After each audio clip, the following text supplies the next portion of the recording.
আল্লাহ পাক বলে বান্দা যখন আমাকে ডাকে আমি বান্দার একদম নিকটে, তার ঘাড়ের চাইতেও নিকটে। ওয়া নাহানু আকরাবু ইলাইহি মিন হাবলিল ওয়ারিদ।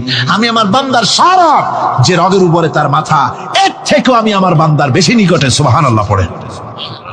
আমি তোমার কাছে, আমার কাছে মাপ চাও, যত বড় গুনাহ হোক। ওয়া ক্বালা রাব্বুকুম উদউনি আস্তাজিব লাকুম। তোমার প্রভু তোমাকে ডেকে বলেছে আমাকে ডাকো, আমি মাফ করে দেব। সুবহানাল্লাহ। হাদিসে কুদসির ভিতরে এসেছে আল্লাহ পাক বলেছেন কোন বান্দা যদি আমার দিকে এক বিগত অগ্রসর হয়, আমার রহমত তার দিকে এক হাত এগিয়ে যায়। কোন বান্দা যদি আমার দিকে হেঁটে আসে, আমার রহমত তার দিকে দৌড়ে যায়। বান্দা যখন আল্লাহর দরবারে দুহাত উঁচু করে চোখের পানি ফেলে দেয়, মুসলিম শরীফের হাদিসের ভিতরে এসেছে গভীর রাত্রে, রাতের তৃতীয় অংশে আল্লাহ রাব্বুল আলামিন প্রথম আকাশে আসেন আর ডেকে বলেন, পৃথিবীতে আছো নাকি কেউ গুনাহ করে জীবন বরবাদ করে দিয়েছো, আমার কাছে মাপ চাও। ঋণগ্রস্ত আছো, অসুস্থ আছো, অপমানিত আছো, কে আছো মাজলুম, আমাকে ডাকো, আমার কাছে বলো, আমি ডাকের সাড়া দেব, জীবনের আশা পূরণ করে দেব। ওই সময় যেই সমস্ত লোকেরা কাঁদে তাহাজ্জুদের নামাজ পড়ে, আল্লাহ জিজ্ঞেস করেন ফেরেশতারা, অমুক অমুক দেশ অমুক অমুক বান্দারা কাঁদে কেন? ফেরেশতারা বলে রব্বুল আলামিন তুমি তো ভালো করে জানো। আল্লাহ বলেন জানি, তবুও তোমাদের মুখে শুনতে চাই। তারা বলে রব্বুল আলামিন তোমার এই বান্দা গুনাহ করেছে, গুনার জন্য মাফ চায়, জাহান্নাম থেকে বাঁচতে চায়। আল্লাহ পাক বলেন ফেরেশতারা আমার এই বান্দারা আমারে দেখেছে নাকি? বলে দেখে নাই। বলে আমার দোজখ দেখেছে নাকি? বলে না, তাও দেখে নাই। আমার বেহেশত দেখেছে নাকি? বলে না, তাও দেখে নাই। আল্লাহ পাক বলেন ফেরেশতারা সাক্ষী থাকো, ওরা আমাকে দেখে নাই, আমার বেহেশত দোজখ কিছুই দেখে নাই, শুধুমাত্র আমার নবীর কথা, আমার কোরআনের কথা বিশ্বাস করে আরামের ঘুমকে হারাম করে যেভাবে তারা কাঁদতেছে, সাক্ষী থেকে যাও ফেরেশতারা, আমার রহমতের দরিয়ায় জোশ মেরেছে, আমার ওই ক্রন্দনরত বান্দাগুলিকে আমি আল্লাহ মাফ করে দিলাম। কোরআনে কারীম থেকে শুনুন, আল্লাহ রাব্বুল আলামিন বলেন ওয়া কাযালিকা জাআলনা লিকুল্লি নাবিয়্যিন আদুওয়াম মিনাল মুজরিমিন। আল্লাহ পাক বলেন এমনি করে আমি সকল নবীদের শত্রু বানিয়ে দিয়েছি সব পাপিষ্ঠ আর অপরাধ প্রবণ লোকদেরকে। প্রত্যেক যুগে নবীদের শত্রু ছিল, প্রত্যেক যুগে নবীদের কি ছিল? শত্রু ছিল। সে শত্রু কারা ছিল? আল্লাহ পাক বলছেন নবীদের শত্রু ছিল পাপিষ্ঠ আর অপরাধ প্রবণ লোক, এরাই ছিল নবীদের দুশমন।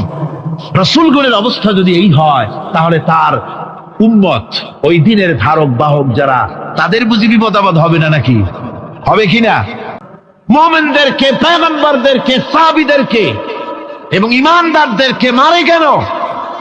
তার কারণ হচ্ছে আল্লাহ রাব্বুল আলামিন বলেছেন ওয়া মা নাকামু মিনহুম ইল্লা আইয়ুমিনু বিল্লাহিল আজিজিল হামিদ। কাফিররা ঈমানদার লোকদেরকে অন্য কোন অপরাধী নির্যাতন চালায় না, নির্যাতন চালায় শুধু এই কারণে যেহেতু মুমিন লোকেরা পরাক্রমশালী, আল্লাহ রাব্বুল আলামিনের দ্বীনকে কায়েম করতে চায়, তার উপরে ঈমান এনেছে, এই কারণেই তারা মারে। ঠিক কিনা কন? যুগে যুগে নবীদের উপরে, সাহাবীদের উপরে যে অত্যাচার হয়েছে, সে অত্যাচার এই কারণেই হয়েছে, অন্য কোনো কারণে নয়। এই কঠিন বিপদে অবিচলতা এবং ধৈর্যের দৃষ্টান্ত নবীগণ পেশ করেছেন পৃথিবীর বুকে। আমরা দেখেছি ইব্রাহিম আলাইহিস সালামকে আগুনে ফালানো হয়েছে, আছে না কোরআন শরীফে? আমি কিন্তু গল্প করতেছি না, সব কোরআনের কথা। কিসের কথা? ইব্রাহিম আলাইহিস সালামকে আগুনে ফালানো হচ্ছে। অপরাধ কি? অপরাধ হচ্ছে হযরত ইব্রাহিম আলাইহিস সালাম দাওয়াত দিয়েছেন লা ইলাহা ইল্লাল্লাহ। জোরে পড়েন লা ইলাহা ইল্লাল্লাহ, লা ইলাহা লা ইলাহা ইল্লাল্লাহ মুহাম্মাদুর রাসূলুল্লাহ। হযরত ইব্রাহিম আলাইহিস সালাম দ্বীনের দাওয়াত দিয়েছেন, এক আল্লাহর দাওয়াত দিয়েছেন, ঈমানের দাওয়াত দিয়েছেন। আর কোন অপরাধ ছিল না। নমরুদ সহ্য করতে পারলো না। কোরআনে কারীমের মধ্যে সব কথাগুলি আল্লাহ পাক এই জন্য বিধৃত করেছেন, এই জন্য কোরআনে কারীমের মধ্যে সব কথা উঠায় দিয়েছেন, যাতে করে মুমিনেরা বিপদ আসলে পরে যেন ঘাবড়ে না যায়। ইব্রাহিম আলাইহিস সালামকে আগুনে ফেলানো হচ্ছে, ফেরেশতা বলছে ইব্রাহিম তোমারে আগুনে ফেলায় দাও, হতেছে আমার কাছে সাহায্য চাও, আমার কাছে ক্ষমতা আছে, আগুনগুলো উঠাইয়া নমরুদের বংশ জ্বালায় দেব। হযরত ইব্রাহিম ফেরেশতার কাছে সাহায্য চাইছিলেন নাকি? তিনি বললেন ফেরেশতা তোমার কাছে সাহায্য কেন চাইব? আমি তো এমন কোন অন্ধ আল্লাহর ইবাদত করি না যেই অন্ধ স্রষ্টা তার গোলামের দুঃখ দুর্দশা না দেখেন, আমি তোমার কাছে সাহায্য চাইব না। হযরত ইব্রাহিম আলাইহিস সালাম পাশ করলেন। কি বলেন, পাশ করছেন না? ঈমানের পরীক্ষায় পাশ। আগুনের মধ্যে হযরত ইব্রাহিমকে যখন ফেলানো হচ্ছে, রব্বুল আলামিন আগুনের প্রতি নোটিশ করে দিলেন, ইয়া নারু কুনি বারদাও ওয়া সালামান আলা ইব্রাহিম। আগুন আমার ইব্রাহিমের জন্য শান্তিদায়ক ঠান্ডা হয়ে যা। এখন কি আর আগুনের বাপের ক্ষমতা আছে ইব্রাহিমরে পোড়ানো? আর ক্ষমতা নাই। আমার বন্ধুগণ, ইব্রাহিম আগুনের ভিতরে আরামে বসা আছেন, আর ওদিকে নমরুদ বসে বসে দেখতেছে দূর থেকে ইব্রাহিম তো জ্বলে না, গায়ের মধ্যে আগুন জ্বলে গেল। ডাক দিয়া কয়, আগুন তোর হলো কি? কেন জ্বালাইতে পারিস না আমার দুশমন রে? হলোটা কি তোর? তোর কি জ্বালানো শক্তি বন্ধ হয়ে গেল নাকি? আগুনের ভিতর থেকে জবাব এলো, নমরুদ রে আমার ভিতরে জ্বালানো শক্তি আছে কি নাই যদি প্রমাণ করতে চাও, টেস্ট করতে চাও, তুই নিজে আয়, তোরে শুদ্ধ তামাম দুনিয়া জ্বালাই দিতে পারি, ইব্রাহিমের এক গাছা পশমও জ্বালাই দিতে পারি না। তার কারণ হচ্ছে আমি হচ্ছি মাখলুক, আল্লাহ হচ্ছেন খালিক। আল্লাহ আমাকে বলেছেন না জ্বালাতে, তুমি 1000 বার বললেও আমি ইব্রাহিমকে জ্বালাইতে পারবো না। কোরআনে কারীমে ঘটনা বলে মুমিনদেরকে সাহস দেওয়া হচ্ছে, মুমিনেরা দ্বীনের কাজ করতে গিয়ে বিপদ আবাজ আসবে, ঈমানের দাবি হলো বিপদ আসবে, আর বিপদ আসলে ঘাবড়ায় যেও না, মুসিবতে পড়ে চিন্তায় পেরেশানে হয়রান হয়ে যেও না। বিশ্বকবি আল্লামা ইকবাল কি সুন্দর করে বলেছেন, আজ ভি হোক জু ইব্রাহিম কা ইমা पैदा आग कर सकती है एक अंदाज गुलिस्तां पैदा। ইব্রাহিমের ঈমান যদি আজিও কোথাও হয় বিদ্যমান, করতে পারেন অগ্নিকুণ্ডে খুবসুরত এক গুলিস্তান। আজও যদি আগুনের ভিতরে কোন নমরুদ কোন ইব্রাহিমকে যদি ফেলে দেয়, আল্লাহ রাব্বুল আলামিন আজও আগুনকে ফুলের বাগান বানায়া দিবেন। সুবহানাল্লাহ। ভয় পাওয়ার কারণ নাই, চিন্তা করার কোনো কারণ নাই। আমার বন্ধুগণ, হযরতে হুদ আলাইহিস সালামকে যখন সমাজের লোকেরা, রাষ্ট্রের লোকেরা ঘিরে ফেলে দিল, সমাজ শক্তি রাষ্ট্র শক্তি যখন তাকে ঘিরে ফেলে দিল, ষড়যন্ত্রের পাহাড় তুলে দিল, তারে মেরে ফেলে দিবে, হযরত হুদ দেশ থেকে তা পালায় গেলেন না, ভয় পেলেন না। হযরতে হুদ আলাইহিস সালাম বললেন, কোরআনে কারীমে হযরত হুদের কথা কোট করা হলো, ফাকিদুনি জামিআন সুম্মা লা তুনজিরুন। সম্মিলিতভাবে ষড়যন্ত্র করো আমার বিরুদ্ধে, সবাই মিলে ষড়যন্ত্র করো, সুম্মা লা তুনজিরুন, আর আমাকে এতটুকু অবকাশ তোমরা দিও না। ইন্নী তাওয়াক্কালতু আলাল্লাহি রাব্বি ওয়া রাব্বিকুম, আমি ভরসা করেছি সেই আল্লাহর উপরে যার কুদরতি হাতের ভেতরে, যিনি আমাদের রব তোমাদেরও রব, আর যার কুদরতি হাতের ভিতরে তামাম পৃথিবীর জানগুলি যার হাতে, সে আল্লাহর উপরে ভরসা করেছি। ষড়যন্ত্র যদ্দূর আছে করতে থাকো, আমি ষড়যন্ত্র পরোয়া করি না। সুবহানাল্লাহ। যে ব্যক্তি বিদ্রোহ করেছে এবং দুনিয়ার জীবনকে অগ্রাধিকার দিয়েছে, তার জায়গা হচ্ছে জাহান্নাম। জোরে বলেন নাউজুবিল্লাহ। যে ব্যক্তি আল্লাহর সঙ্গে বিদ্রোহ করেছে আর পরকালের জন্য পাথর জোগাড় করে নাই, দুনিয়াকে অগ্রাধিকার দিল, পরকালকে ভুলে গেল, তার জায়গা হলো জাহান্নাম। ওয়া আম্মা মান খাফা মাকাম রাব্বিহি ونهى النفس عن الهوى فإن الجنة هي المأوى। আর যে ব্যক্তি আপন প্রভুর সামনে উপস্থিত হকে ভয় করেছে এবং আপন প্রবৃত্তিকে লালসা মুক্ত করেছে, লালসার হাত থেকে রক্ষা করেছে, আল্লাহ রব্বুল আলামিন কিয়ামতের দিন তার জন্য রেখে দিয়েছেন জান্নাত। তার জন্য কোন জায়গা? জান্নাত। আমাদেরকে পরকাল ভিত্তিক জীবন যাপন যদি করি তাহলে কবরের জবাবগুলি খুব আসান হবে। আর যদি পরকাল ভিত্তিক জীবন যাপন না হয় কবরটা মুসিবত হয়ে যাবে। হযরত ওসমান রাদিয়াল্লাহু তাআলা আনহু কবরের কাছে গিয়ে খুব কাঁদতেন। সাহাবায়ে কেরাম প্রশ্ন করেছেন, হুজুর, রাসূল করিম সাল্লাল্লাহু আলাইহি ওয়াসাল্লাম যখন জান্নাত ও জাহান্নামের ওয়াজ করেন তখনও তো এত বেশি আপনি কাঁদেন না, যত বেশি কাঁদেন কবরের কাছে এসে, কারণ কি? হযরত ওসমান রাদিয়াল্লাহু তাআলা আনহু বলতেন, আমার সাথীরা, আমি আমার হাবিবের কাছে, আল্লাহ রাব্বুল আলামিনের রাসূলের কাছে আমি শুনেছি এই কবরটাই হলো প্রথম স্টেশন, এই কবরটাই হলো প্রথম ইমিগ্রেশন কাউন্টার। এই জায়গায় যদি কেউ ধরা পড়ে যায়, কারো যদি চার্জশিট হয়ে যায়, সব জায়গায় ধরা পড়ে যাবে, হাসরে মিজানে সিরাতে কোনো জায়গায় নাজাত পাবে না। আর এই কবরটা যদি কেউ মুক্তি পেয়ে যায়, মিজান সিরাত হাসর সব জায়গা থেকে আল্লাহ তারে ভালোভাবে পার করে দিবেন। এটা হলো আসল জায়গা, মারাত্মক জায়গা, খুব মারাত্মক জায়গা। কবর হচ্ছে এ ধরনের একটি ইমিগ্রেশন কাউন্টার। কবরের ভিতরে মানুষ যখনই রাখা হবে সঙ্গে সঙ্গে দুজন ফেরেশতা আসবে। কবরের কাছে যারা এসেছিল দাফন হয়ে যাওয়ার পর এই লোকগুলি 40 কদম যেতে যতক্ষণ লাগে এর মধ্যেই দুজন ফেরেশতা এসে যাবে, এসে জিজ্ঞেস করবে, মান রব্বুকা, তুমি কোন দল করতে? ওটা তাদের জানার দরকার নেই। চাকরি কিসে করতেন ওটা জানার দরকার নেই।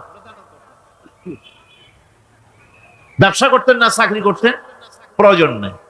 প্রথমেই জিজ্ঞাসা করা হবে ন্যাশনালিটি, প্রথমেই জিজ্ঞাসা করা হবে তার ন্যাশনালিটি সম্পর্কে, তার আইডেন্টিটিটা কি, এবং সেটাকে সত্যায়িত করার জন্য, বোঝার জন্য 3টি প্রশ্ন।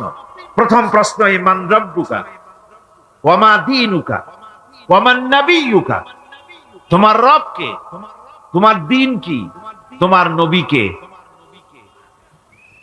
যদি এই ব্যক্তি বেঈমান হয়, মুনাফিক হয়, সে বলবে হায় হাতা লা আদরি, হায় হাতা লা আদরি, জানি না আমার রবকে, আমি জানি না। তোমার দিন কি, দিন কারে কয় বুঝি না। এরপরে আল্লাহর নবী জনাবে মুহাম্মদ রাসূলুল্লাহ সাল্লাল্লাহু আলাইহি ওয়াসাল্লাম কে দেখানো হবে, বলা হবে মা কুনতা তাকুলু ফি হাদার রাজুল, এই ব্যক্তি সম্পর্কে তোমার ধারণা কি নিকে? বলবে আমি চিনি না। নাউযুবিল্লাহ। বাস, এরপরে তার যা হবার তাই শুরু হয়ে যাবে। আর যদি বান্দাটা মুমিন হয়, প্রশ্ন করা হবে মান রব্বুকা, জবাব দেবে রব্বি আল্লাহ, আমার রব আল্লাহ রাব্বুল আলামিন। ওয়া মা দীনুকা, দীনুনা ইসলাম, আমার দিন হচ্ছে ইসলাম। এরপরে আল্লাহর নবীকে দেখানো হবে। কয়েক রকমের বর্ণনা আছে, কোন বর্ণনায় আছে হুজুরের আকারে দেখানো হবে, অথবা রাসূলকে সরাসরি দেখানো হবে। বলা হবে মা কুনতা তাকুলু ফি হাদার রাজুল, এই লোকটি সম্পর্কে ধারণা কি? মুমিন ব্যক্তি বলবে হাদা নবিয়ুনা মুহাম্মাদুর রাসূলুল্লাহ সাল্লাল্লাহু আলাইহি ওয়াসাল্লাম, ইনি আমার তো সেই নবী মুহাম্মাদুর রাসূলুল্লাহ সাল্লাল্লাহু আলাইহি ওয়াসাল্লাম। আমরা যেন এই রকমের জবাব দিতে পারি, আল্লাহ কবুল করো। সকলে জোরে কোন আমিন।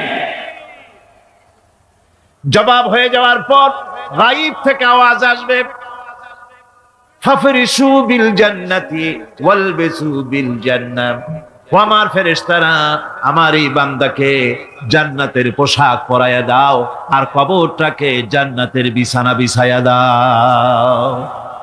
জান্নাতের পোশাক পরায় দাও। জান্নাতের বিছানা বিছায় দাও। ইলা মাদ্দা বাসারিহি, তার চোখের দৃষ্টি যত দূর যায় কবরটা ততটা প্রশস্ত করে দাও। এরপর বেহেশতের পোশাক পরাইয়া বেহেশতের বিছানা বিছায়া ফেরেশতা বলবে নূম কানাউমুল উরুস, ঘুমিয়ে যাও।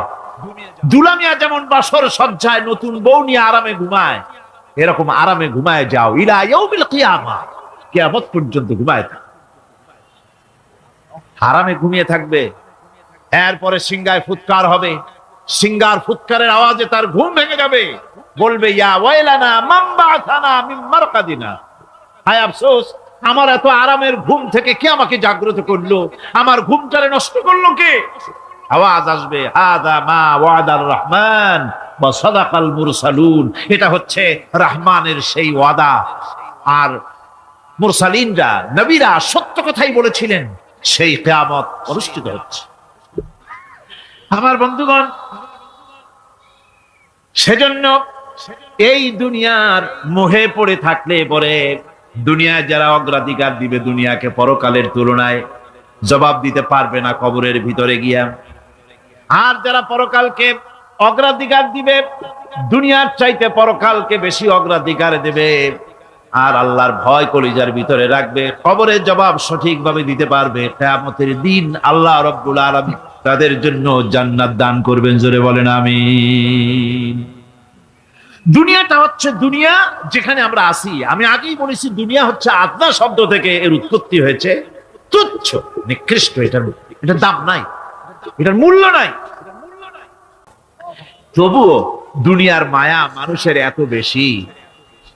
আল্লাহর নবী বলেন লাউ কানা লি ইবনি আদামা ওয়াদিন মিন যাহাবিন লাহাব্বা ইয়াকুনা লাহু সানিন, এই পৃথিবীতে যদি কাউকে একটা মাঠ ভরে যদি সোনা দেওয়া যায়, লোকটা বলবে রব্বুল আলামিন, আমি যদি আরেকটা মাঠ এরকম সোনা ভরা পেতাম। দ্বিতীয় আরেকটা মাঠ দেওয়া হলে আবার বলবে যদি তৃতীয় আরেকটা মাঠ সোনা ভরে যদি পেতাম। নবীজি বলেন ওয়ালা ইয়ামলাউ জাওফু ইবনু আদামা ইল্লা তুরাব, মানুষের পেট 3.5 হাত মাটি ছাড়া, কবরের মাটি ছাড়া মানুষের পেট ভরবে না। আরো চাই, আরো চাই, চাওয়ার কোনো শেষ নাই। মানুষ এভাবে করে দুনিয়ার মহব্বতে এমনি পাগল হয়ে যায়, শুধু দুনিয়ার মহব্বত, পরকালকে বেমালুম ভুলে যায়। আমি কিন্তু এই কথা বুঝাতে চাই নাই যে পরকালের মহব্বতে, পরকালের ভয়তে বা পরকালের জন্য দুনিয়া আপনি বাজার ঘাট বেচা কিনা ব্যবসা বাণিজ্য সবকিছু ভুলে যান না, তা নয়। ভুল বোঝার কোনো কারণ নাই। পরকালকে অগ্রাধিকার দিতে হবে, মানে দুনিয়াটা চিরস্থায়ী জায়গা নয়, চিরস্থায়ী হচ্ছে কোনটা? আখিরাত। চিল্লা এখন কোনটা? সুতরাং এখানে যা করতে হবে, আখিরাতের জবাবদিহিমূলক জীবন যাপন করতে হবে। আপনি ব্যবসা করবেন, ওজনে কম দিতে পারবেন না, আপনি খাদ্যে ভেজাল দিতে পারবেন না, চুরি করতে পারবেন না, ডাকাতি করতে পারবেন না, জেনা করতে পারবেন না, বদমাশি করতে পারবেন না, মদ খেতে পারবেন না, সন্ত্রাসী হতে পারবেন না, হাইজ্যাকার হতে পারবেন না, চাঁদাবাজ হতে পারবেন না, মুনাফাখোর হতে পারবেন না, আপনি চোরা কারবারি হতে পারবেন না, ঘুষখোর হতে পারবেন না, সুদখোর হতে পারবেন না। এই সব কাজ পরকালকে বিশ্বাস করলেই এ সমস্ত কাজ থেকে মানুষ বিরত থাকতে পারে। কথা ঠিক কিনা? এটাই হচ্ছে। সুতরাং এই পৃথিবী থাকবে না, এটা কি চিরকাল থাকবে না, এর একটা পরিসমাপ্তি ঘটবে। যেমন করে সারা বছর লেখাপড়া করার পর কলেজে, বিশ্ববিদ্যালয়, মাদ্রাসায়, হাই স্কুলে, সব জায়গায় সারা বছর লেখাপড়া করার পর যেমন পরীক্ষা দেওয়ার একটা দিন আসে, সারা বছর ব্যবসা করার পর হিসাব নিকাশ করার যেমন একটা সময় আসে, সারা মাস চাকরি করার পর বেতন পাওয়ার যেমন একটা দিন আসে, সারা জীবন চাকরি করার পর পেনশন পাওয়ার যেমন একটা সময় আসে, অনুরূপ ভাবে এই দুনিয়া যেদিন শেষ হয়ে যাবে, আল্লাহ নির্ধারিত সময় শেষ হয়ে যাওয়ার পর একটা সময় আসবে যখন আল্লাহ রব্বুল আলামিন সব শেষ করে দিবেন, লন্ডভন্ড হয়ে যাবে, কিছুই থাকবে না। কোরআনে কারিমে আল্লাহ সব বলেছেন, কোরআনে সব আল্লাহ বলে দিয়েছেন। আল্লাহ পাক বলেন এই পৃথিবীর সব কেমন ভাবে ধ্বংস হবে তার চিত্র আল্লাহ পাক কোরআনে কারিমে তুলে ধরেছেন। ইযাস সামাউ ফাতারাত وإذا الكواكب انتثرت وإذا البحار فجرت وإذا القبور بعثرت। যখন আকাশসমূহ দীর্ণ বিদীর্ণ হয়ে যাবে, তারকাগুলি বিক্ষিপ্ত হয়ে ছিটকে পড়বে, আর সমুদ্রগুলি উচ্ছ্বসিত হয়ে পড়বে, কবরগুলি সব তার ভেতরে যা আছে উদ্গীরণ করে দেবে, তারকাগুলি স্থিমিত হয়ে যাবে। এরপরে সমস্ত আকাশগুলি কিতাবের পৃষ্ঠার মতো একটার পরে একটা ঠাস ঠাস করে পড়তে থাকবে, চূর্ণ বিচূর্ণ হয়ে ভেঙে চুরে একাকার হয়ে যাবে। পাহাড়গুলিকে উড়িয়ে দেওয়া হবে, চন্দ্র এবং সূর্য একাকার হয়ে যাবে। আল্লাহ রাব্বুল আলামিন বলেন, ফাইদা বারিকাল বাসার ওয়া খাসাফাল কমার ওয়া জুমিআশ শামসু ওয়াল কমর। চক্ষু যখন বিস্ফারিত হয়ে যাবে, চাঁদ যখন তার আলো হারিয়ে ফেলবে, সূর্য যখন তার আলো হারিয়ে ফেলবে, চাঁদ আর সূর্য সব একাকার হয়ে যাবে, সেই সময়ের অবস্থাটা কি চিন্তা করো। মানুষ হয়রান হয়ে দৌড়াদৌড়ি করবে। وحملت الأرض والجبال فدكتا دكة واحدة। জমিন এবং পাহাড়গুলির মধ্যে আল্লাহ রাব্বুল আলামিন সংঘর্ষ বাঁধিয়ে দিবেন, পাহাড়গুলি ভেঙে চুরে টুকরা টুকরা হয়ে যাবে, পাহাড়গুলি উঁচু করে জমিনের উপরে আছাড় মেরে আল্লাহ রাব্বুল আলামিন ভেঙে চুরে চুরমার করে দিবেন। সুবহানাল্লাহ। ওয়াতাকুনুল জিবালু কালইনিল মানফুস। পাহাড়গুলো পেঁজা ধোনা তুলার মতো করে উড়িয়ে দেওয়া হবে, পাহাড় উড়ে যাবে। সুবহানাল্লাহ। ভাইরা আমার, এই পৃথিবী একদিন পরিসমাপ্তি ঘটবে এবং আল্লাহর দরবারে আমাদেরকে উঠতে হবে এবং সেখানে আমাদের বিচার হবে। সেখানে আমাদের কি হবে? বিচার হবে। আল্লাহ পাক বিচারটাকে নির্ভুল করার জন্য, সঠিক করার জন্য প্রত্যেকের গলায় আমলনামা ঝুলায় রাখছে, এখানে রেকর্ডের ব্যবস্থা করা হয়েছে। আল্লাহ পাক বলছেন, ওয়া কুল্লা ইনসানিন আলজামনাহু তাইরাহু ফি উনুকিহি ওয়া নুখরিজু লাহু ইয়াওমাল কিয়ামাতি কিতাবান ইয়ালকাহু মানশুরা। আল্লাহ পাক বলেন, প্রত্যেকের ভালো মন্দ কর্মফল, কর্মলিপি আমি তার গলায় ঝুলায় রেখেছি। কিয়ামতের দিন সে নিজের কাছে স্পষ্ট সব দেখতে পারবে, কোনো জিনিস বাদ পড়বে না। তার গলায় তার আমলনামা ঝুলানো আছে, সব রেকর্ড হতেছে। আমরা যা করছি সবগুলি রেকর্ড হয়ে যাচ্ছে। কিয়ামতে যখন আমলনামা তার সামনে দিয়ে বলা হবে, ইকরা কিতাবাকা কাফা বিনাফসিকাল ইয়াওমা আলাইকা হাসিবা, তাকে বলা হবে, নিজের কর্মলিপি নিজেই পড়ো, আজ তুমি তোমার নিজের হিসাব নিতে যথেষ্ট। তাকে হিসাব করতে বলা হবে, তোমার হিসাব, তোমার নিজের হিসাব নেওয়ার জন্য তুমি যথেষ্ট, তোমার হিসাব তুমি নিজেই করো, এটা পড়ো। আর সেই কিয়ামতের দিন কোনো সাহায্যকারী মিলবে না। লান তানফাকুম আরহামুকুম ওয়ালা আওলাদুকুম ইয়াওমাল কিয়ামাহ। লান তানফা, কিয়ামতের দিন কোনো ফায়দা হবে না, অবশ্যই কোনো ফায়দা হবে না, কোনো উপকারে আসবে না। কিয়ামতের দিন তোমার সন্তান, তোমার স্ত্রী, তোমার মাল, তোমার সম্পদ কোন উপকারে আসবে না। কিয়ামতের ময়দানে সেদিন সব তোমার সাথে বিচ্ছেদ করবে, সব পালায় যাবে। সেখানে উৎকোষেরও কোনো কারবার নাই যে ঘুষ টুস দিয়া, ফেরেশতাদের কোন রকম বুঝবাজ দিয়া, আলাদা কোনো চোরাগলি পথ দিয়া একেবারে ফুট করে ভেসতে চলে যাবেন, এমন কোনো সুযোগ নাই।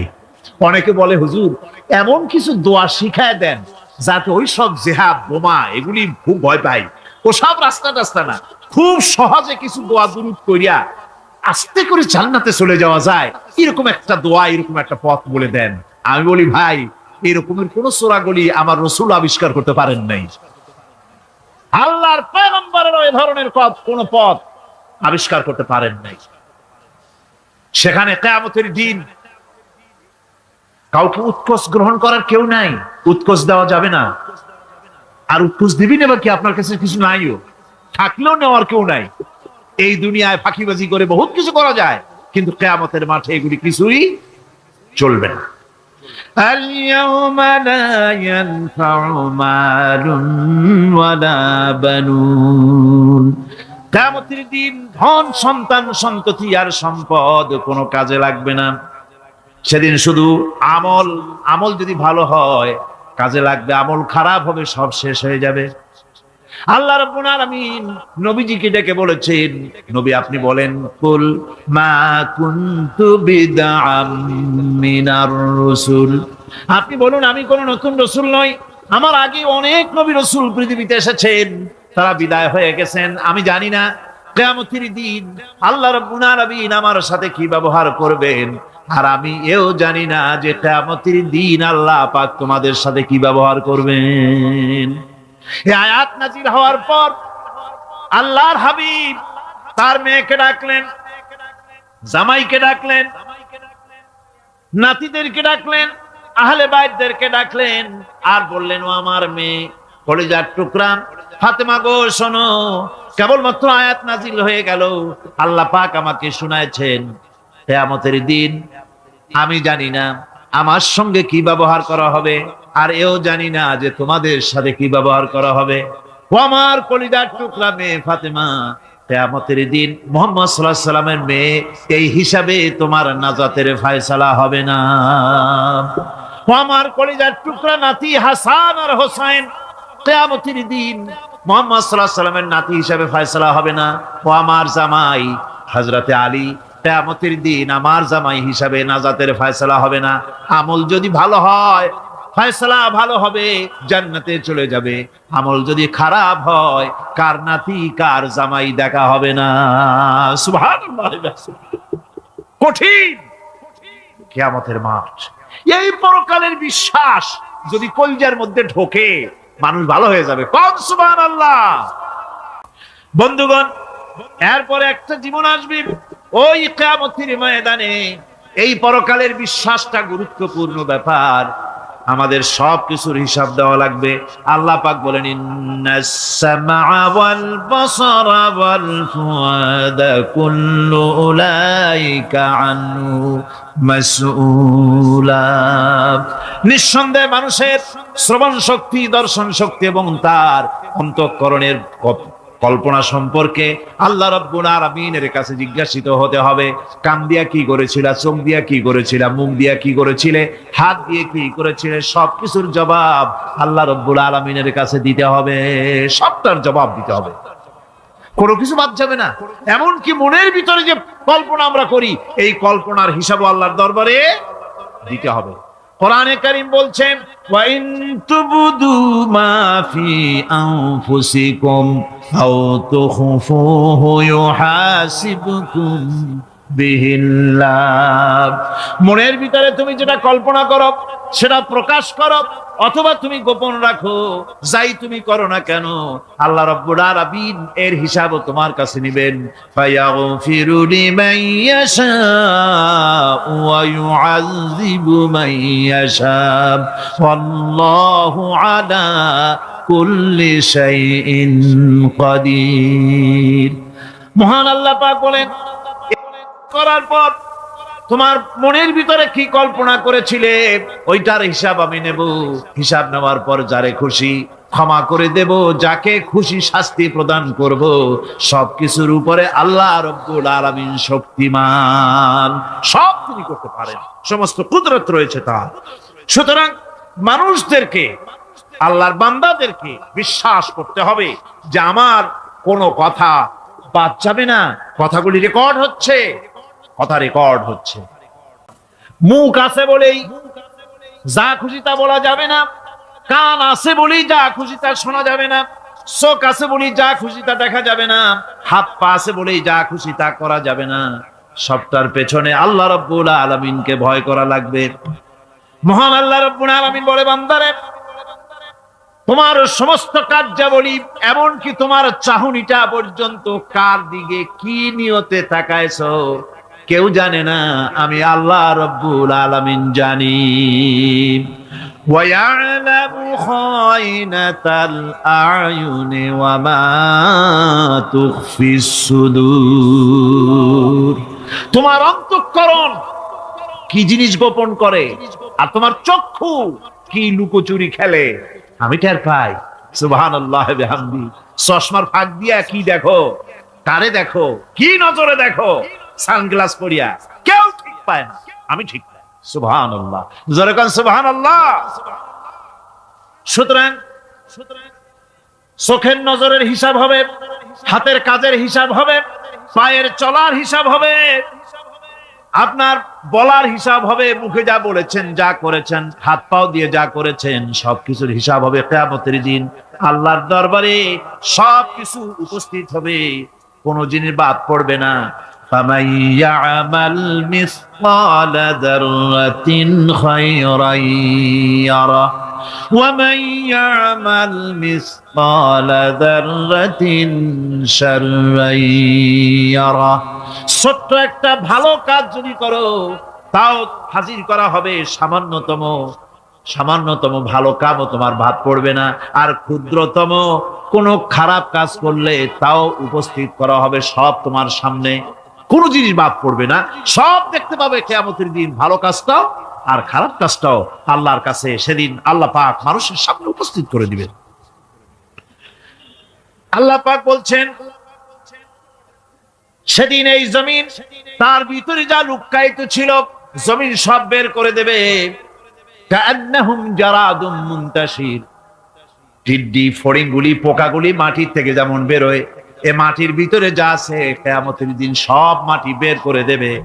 ইযা যুলজিলাতিল আরদু জিলজালাহা ওয়া আখরাজাতিল আরদু আসকালাহা ওয়া ক্বালাল ইনসানু মা লাহা।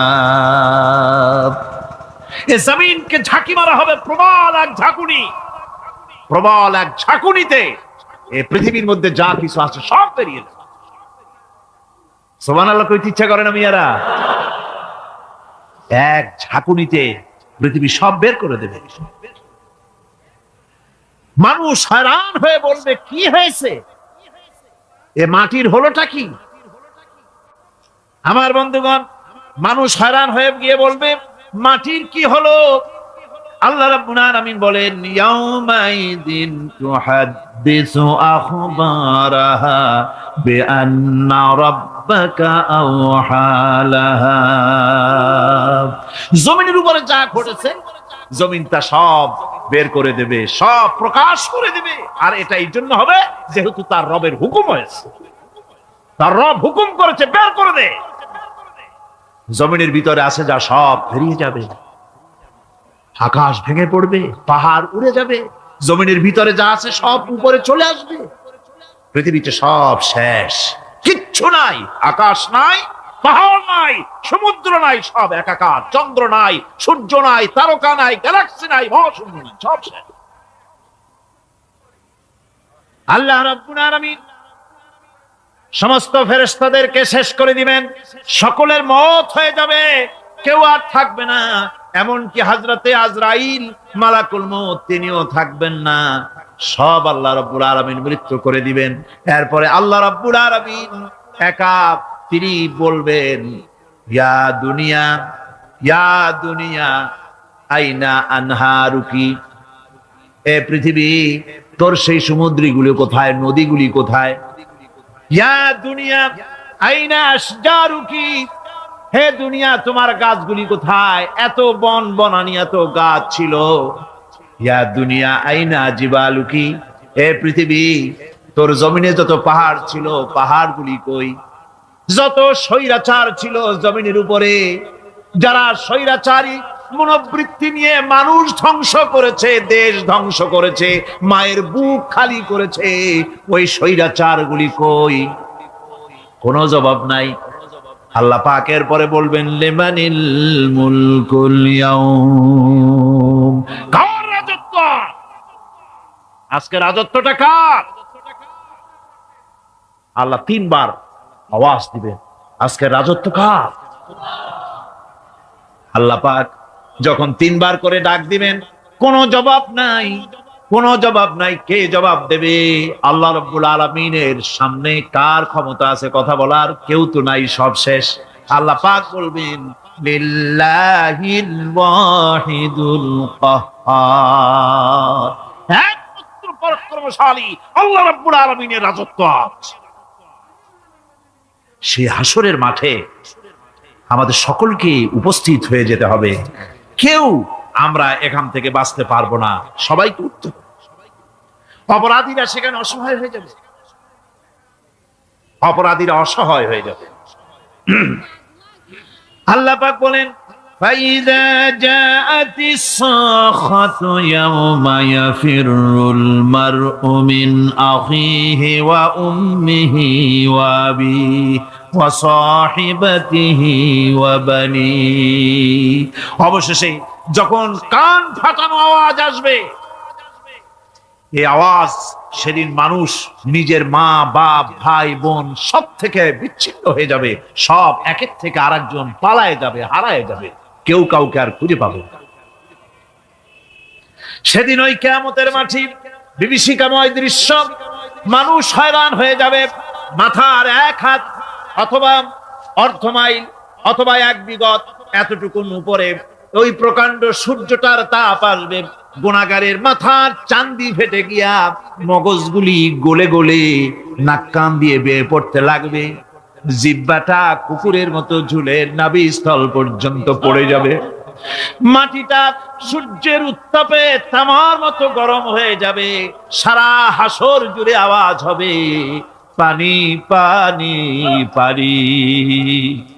মানুষেরা হয়রান হয়ে যাবে।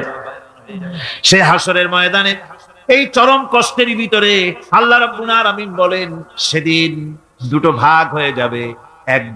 একদল মানুষের চেহারা আলোয় ঝলমল হয়ে যাবে, আর একদল মানুষের চেহারাগুলি কালো হয়ে যাবে। উজুহু ইয়াওমাইদিন মুসফিরাতুন দাহিকাতুন মুস্তাবশিরা ওয়া উজুহু ইয়াওমাইদিন আলাইহা গাবারা। আল্লাহ পাক বলেন এক শ্রেণীর মানুষের চেহারা হাস্যোজ্জ্বল ঝলমলে হয়ে যাবে, আর এক শ্রেণীর মানুষের চেহারাগুলি কালো হয়ে যাবে।